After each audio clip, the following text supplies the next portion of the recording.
आखिर Indo China war क्यों हुआ और क्या थे उसके पीछे की वजह? नेहरू के पत्र लिखने के पीछे क्या क्या कारण था और ऐसा क्या हुआ जो चीन ने भारत के साथ अपनी इतनी गहरी दोस्ती की बलि दे दी? दोस्तों, आज की कहानी इंडिया और चीन, दो पावरफुल देशों के बीच हुए एकमात्र युद्ध को लेकर है। इन दोनों ही पावरफुल देशों के रिश्तों में कड़वाहट ने 1950 में जन्म लिया था और इस कड़वाहट के चलते इन दोनों देशों के रिश्तों में आज तक काफी उतार चढ़ाव लगा रहा है। 1962 में हुआ यह युद्ध दोनों देशों के बीच जन्मी खटास की वो जड़ है जो आज तक दोनों देशों की फॉरेन पॉलिसी को निर्धारित करती है। लेकिन हम ये बात भी नहीं झुटला सकते कि इंडिया ने कभी भी वॉर की पहल नहीं की, लेकिन ये बात भी बिल्कुल सच है कि इंडिया ऐसी कंट्री है जिसने अपने हक, अपने राइट्स के लिए हमेशा फाइट की है। चलिए जानते हैं इस वॉर के पीछे की कहानी। भारत और चीन के रिश्ते शुरू से ऐसे नहीं थे, लेकिन हाँ, इतनी गहरी दुश्मनी भी देखने को नहीं मिलती थी। 20 अक्टूबर 1962 का दिन कभी भी भूला नहीं जा सकता, क्योंकि खुद भारत भी नहीं जानता था कि जिसे वो अपना दोस्त मान रहा है वही उसका दुश्मन बन बैठेगा। और ये भारत के लिए बहुत बड़ा झटका भी था, क्योंकि जिस चीन को भारत अपना भाई समझता था और हिंदी चीनी भाई भाई का नारा लगाता था जिससे इनकी दोस्ती और गहरी हो सके, लेकिन ये सब एक पल में बिखर गया। भारत को इस बात का दुख नहीं था कि चीन ने उसके साथ अपने रिश्ते खराब किए, लेकिन इस बात का बहुत ज्यादा अफसोस था कि वह चीन है जिसके लिए कभी भारत ने उन देशों के अगेंस्ट खड़ा होकर दिखाया जिसने कभी भी उनके साथ कुछ बुरा नहीं किया। याद हो तो साल 1951 में भारत ने जापान और अमेरिका से शांति संधि सम्मेलन में केवल इसलिए हिस्सा नहीं लिया क्योंकि उसके दोस्त चीन को नहीं बुलाया गया था। यानी कुल मिलाकर एक अच्छी दोस्ती की शुरुआत करने के बाद भी भारत को एक ऐसे युद्ध का सामना करना पड़ा जिसकी उसने कभी कल्पना तक नहीं की थी, क्योंकि भारत को पूरा विश्वास था कि चीन उसके साथ कभी भी गद्दारी नहीं करेगा। वैसे भारत ने आज तक जितने भी युद्ध लड़े उन सभी में जीत हासिल की, सिवाय 1962 में लड़े गए युद्ध के। अब सबसे बड़ा सवाल ये उठता है कि जब भारत चीन के साथ पूरी तरह से अपने रिश्ते दोस्त कम भाई जैसे निभा रहा था, तो फिर जंग की नौबत आई ही क्यों और उसके पीछे की बड़ी वजह क्या थी? क्या इसके पीछे चीन की कोई चाल थी? दोस्तों, भारत और चीन के बीच युद्ध को समझने से पहले आपको भारत और चीन के बीच की सीमा रेखाओं को समझना होगा, क्योंकि युद्ध की असली वजह बाउंड्री डिस्प्यूट थी। लेकिन उससे पहले आपको बता दें कि भारत ने कभी भी किसी दूसरे देश की जमीन पर अपना हक नहीं जमाया है। दरअसल चीन इंडिया के 2 रीजन्स पर अपनी हुकूमत चाहता था। चीन अक्साई चीन और अरुणाचल प्रदेश दोनों रीजन्स को अपना हिस्सा मानता था, जबकि अक्साई चीन लद्दाख का हिस्सा है जिसे भारत ने पहले ही डिक्लेयर कर दिया था और ये उनकी टेरिटरी का हिस्सा है। लेकिन चीन ये मानने को बिल्कुल भी तैयार नहीं था, क्योंकि वह रीजन को शीजियांग का हिस्सा मानता था। वहीं अरुणाचल प्रदेश को लेकर भी चीन की नीयत डामाडोल होने लगी थी और इसके लिए चीन ने अरुणाचल प्रदेश को दक्षिणी तिब्बत बताकर उसे भी अपना कहना शुरू कर दिया था। यही वो 2 कारण थे जिसकी वजह से इंडिया और चीन के बीच विवाद की चिंगारी फूटी, यानी विवाद की शुरुआत हुई। जब इस युद्ध का बिगुल बजा तब उस समय तक चीन की सेना भारतीयों से कहीं ज्यादा थी और तो और उनके पास भारत से कहीं ज्यादा और बेहतर हथियार थे। लेकिन इन सब से ऊपर उनको युद्ध की नीतियां पता थी, क्योंकि इस युद्ध से पहले वो कोरिया से युद्ध लड़ चुके थे, जिसकी वजह से चीन को काफी अच्छा खासा अनुभव था। भारत को पहला झटका वलोंग में लगा, इसके बाद से लापास भी भारत के हाथ से जाता रहा। सैनिक भले ही तादाद में कम थे, लेकिन हौसले बुलंद थे। ऐसा नहीं था कि उनके पास हथियार की कमी थी, बल्कि उनके पास प्रथम विश्व युद्ध के जमाने के एनफील्ड राइफलें थीं जो अमेरिका से भेजी गई थीं।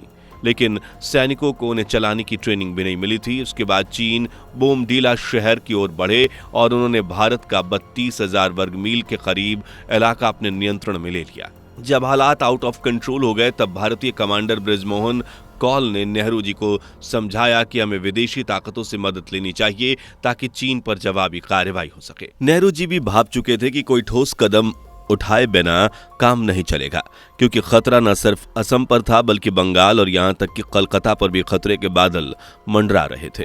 सबसे पहले भारत में इंडियन एयरलाइंस की उड़ानें रद्द कर दी गईं ताकि उन विमानों का सैन्य इस्तेमाल किया जा सके।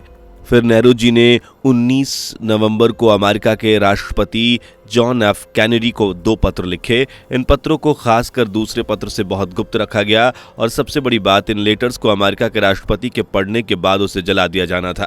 लेकिन आपको बता दें कि ऐसे किसी भी पत्र की जानकारी हमें इंडियन रिकॉर्ड्स में नहीं मिलती और कहा जाता है कि इन पत्र जैसे कोई दस्तावेज नहीं भेजे गए, लेकिन अमेरिकी विदेश मंत्रालय के रिकॉर्ड्स लेटर्स का इसका दावा है। लेकिन इनमें क्या लिखा था ये किसी को नहीं पता, क्योंकि उस राज को राज ही रखा गया। लेकिन ऐसा कहा जाता है कि 2010 में इन पत्रों को पब्लिकली रिवील कर दिया गया था। इन लेटर्स में नेहरू जी ने लिखा था कि हमें चीन के हमले से निपटने के लिए युद्धक विमानों की जरूरत है। उसके बाद नेहरू जी ने स्पष्ट मांग करते हुए लिखा था कि हम कम से कम युद्धक विमानों के 12 स्क्वाड्रन चाहते हैं। शुरू में जब तक हमारे पायलट इन्हें चलाने का प्रशिक्षण नहीं ले लेते, अमेरिकी पायलटों को इन्हें चलाना होगा। अमेरिकी पायलटों का इस्तेमाल भारतीय शहरों और ठिकानों की सुरक्षा के लिए किया जाएगा, लेकिन तिब्बत के अंदर हवाई हमले भारतीय वायुसेना अकेले करेंगी। नेहरू ने कैनेडी को यह विश्वास दिलाया कि इन हथियारों का इस्तेमाल सिर्फ चीन के खिलाफ होगा और इन्हें पाकिस्तान के खिलाफ कभी इस्तेमाल नहीं किया जाएगा। दूसरे पत्र में नेहरू जी ने 350 युद्धक विमानों की मांग की थी। इनको चलाने के लिए कम से कम 1000 सपोर्ट स्टाफ की आवश्यकता थी। नेहरू के दोनों पत्र के जवाब में कैनेडी ने भारत की जरूरतों का जायजा लेने के लिए एक दल को दिल्ली भेजा। आनन फानन में अमेरिकी वायुसेना के KC-135 विमान को एंड्रयूज हवाई ठिकाने से रवाना किया गया। गिलबर्ट उन सबको सीधे हवाई अड्डे से नेहरू के निवास स्थान ले गए, लेकिन 21 नवंबर की सुबह शांति चोरी छुपे आई, क्योंकि 20 नवंबर की रात चीन ने एकतरफा युद्ध विराम की घोषणा कर दी। अब सवाल ये उठता है कि युद्ध विराम करने यानी चीन ने पीछे हटने का फैसला क्यों किया।